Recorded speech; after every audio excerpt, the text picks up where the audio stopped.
This Comic Life tutorial looks at how to edit the items we've already put into our comic, and then also how to share and print our work, taking it off the iPad. So let's get started. So we've got lots of things we've put in to our page. What happens if we've made a mistake or we need to edit some of the text? Well, with our text boxes, if we want to change the text, we need to double tap on them, and that will bring our keyboard up.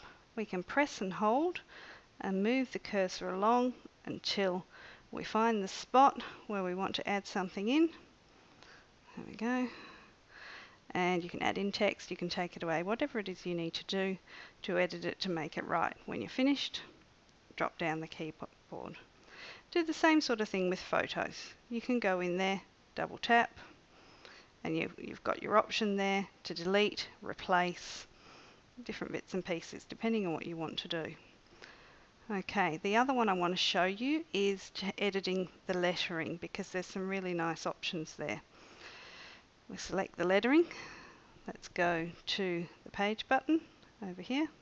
Oops, no, not the page button, the inspector button. When we were in here before, we looked at changing the style and the colour, but there's also a button here for lettering. And if you go into the font, you'll see there's a whole heap of different options you can choose from for your font. There's a good computer looking one. So we'll select that, and we can also choose how far apart the letters are spread. We can choose to stagger them if we want to. I'm going to leave them how they are, I think. See if we can go back to the middle there. I'm trying to keep my finger out of the way of the screen, and sometimes it doesn't pick up as easy as I'd like. And you can also choose to skew the text as well by sliding that one along. A little bit sensitive, so tricky. So there we go. Lots of different things you can adapt. You can also go into Arrange and decide if you need the writing behind or in front of a particular picture. So I've been in, I've done all my editing, got things how I'm looking. Hang on a minute, I can see one other thing I'd like to do. I'm going to select my box again, and I'm going to go into Inspector, and I think I might actually change the colour of the background of these boxes as well. There we go, so the fill is now a pale green, and I might change the border and change the colour again and put a darker turquoise around it. So lots of little things you can go in and tweak to make your work look really amazing. So let's just assume we've finished. We've got this amazing comic. We want to get it off the iPad now. To do that, you need to go across here to the little spanner. It comes up with three options: share and print, document setup, and go to help. We'll pick document setup first. This is mostly used when you're actually going to print, and this is where you can say whether you want it to print as a landscape or as a portrait setup. There we go, done.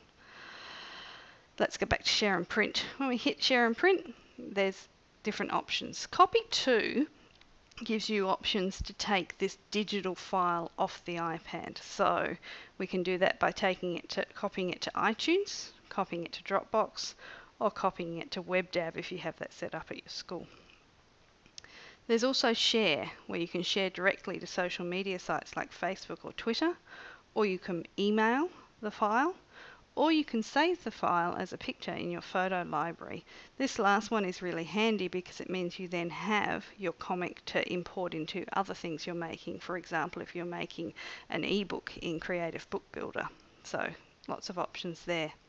There is the option to print if you have an iPad enabled printer. I want you to think really carefully before you decide to print kids' work. I think that's something we haven't done so well over the last decade.